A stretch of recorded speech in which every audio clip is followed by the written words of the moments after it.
आज ହେଉଛି ହ୍ୟୁମାନ ସାଗରଙ୍କ ଶୁଦ୍ଧିକ୍ରିୟା। ତେବେ ଦର୍ଶକ ବନ୍ଧୁ ଏବେ ଦେଖୁ ଦେଖୁ ହ୍ୟୁମାନ ସାଗରଙ୍କ ଶୁଦ୍ଧିକ୍ରିୟା ଆରମ୍ଭ ହୋଇଗଲା। ଦୀର୍ଘ 10 ଦିନ ହୋଇଯିବ ତାଙ୍କ ମୃତ୍ୟୁ ଗୋଟେ ସନ୍ଦେହଜନକ ମୃତ୍ୟୁରେ ରହିଲା। କାହିଁକି ନା ସେ ବହୁତ ସାରା ରୋଗରେ ପୀଡ଼ିତ ହୋଇ ଡିପ୍ରେସନରେ ରହି ମଦ ପିଇ ରୋଗରେ ପୀଡ଼ିତ ହୋଇ ମୃତ୍ୟୁବରଣ କରିଛନ୍ତି।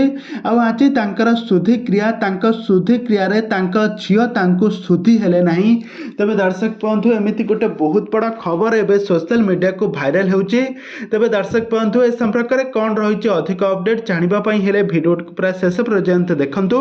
ଆଉ ଏହା ପୂର୍ବରୁ ଯଦି ଆପଣମାନେ ଆମ ଚ୍ୟାନେଲକୁ ସବସ୍କ୍ରାଇବ୍ କରିନାହାନ୍ତି ତାହେଲେ ସବସ୍କ୍ରାଇବ୍ କରି ପାଖରେ ଥିବା ବେଲ୍ ଆଇକନକୁ ଦବାଇ ଦିଅନ୍ତୁ। ଦର୍ଶକ ବନ୍ଧୁ ଆପଣମାନେ ତ ସମସ୍ତେ ଜାଣିଥିବେ ହ୍ୟୁମାନ ସାଗର ହେଉଛନ୍ତି ଓଡ଼ିଶାର ଜଣେ ସୁନାମଧନ୍ୟ କଣ୍ଠଶିଳ୍ପୀ। ତାଙ୍କ କଣ୍ଠରୁ ଆପଣମାନେ ବହୁତ ସାରା ସୁନ୍ଦର ସୁନ୍ଦର ଗୀତ ଶୁଣିଥିବେ। କିନ୍ତୁ ବର୍ତ୍ତମାନ ସମୟରେ ହ୍ୟୁମାନ ସାଗର ଏବେ ତାଙ୍କ ପରିବାରକୁ ଛାଡ଼ି ସବୁଦିନ ପାଇଁ ଆରପାରିକୁ ଚାଲିଗଲେ।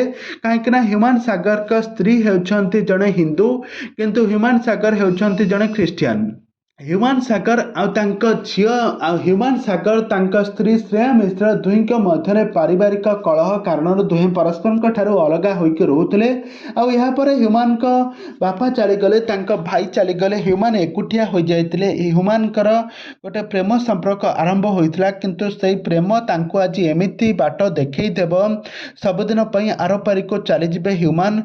ସେ ଯେତେବେଳେ ତାଙ୍କୁ ଧୋକା ଦେଇଦେଲେ, ହ୍ୟୁମାନ ସବୁଆଡ଼ୁ ଧୋକା ପାଇସାରିବା ପରେ ଡିପ୍ରେସନରେ ରହି ମଦ ପିଇ ନିଜର କିଡନୀ ଡ୍ୟାମେଜ୍ କଲେ, ବ୍ରେନ୍ ଡ୍ୟାମେଜ୍ କଲେ, ଯେଉଁଥିପାଇଁ ହ୍ୟୁମାନଙ୍କର ମୃତ୍ୟୁ ହୋଇଯାଇଛି। ତ ବର୍ତ୍ତମାନ ସମୟରେ ହ୍ୟୁମାନ ସାଗରଙ୍କର ମୃତ୍ୟୁ ହୋଇଯାଇଛି। ଆଉ ବର୍ତ୍ତମାନ ସମୟରେ ତାଙ୍କର ଶୁଦ୍ଧିକ୍ରିୟା ହେଉଛି। ତାଙ୍କର ଦେଖୁ ଦେଖୁ ତାଙ୍କ ଶୁଦ୍ଧିକ୍ରିୟାକୁ 10 ଦିନ ପୂରିଗଲା। ଆଉ ବର୍ତ୍ତମାନ ସମୟରେ ଶୁଦ୍ଧିକ୍ରିୟାର ଫଟୋ ଭିଡ଼ିଓ ଆପଣମାନେ ଏଠାରେ ଦେଖିପାରୁଥିବେ।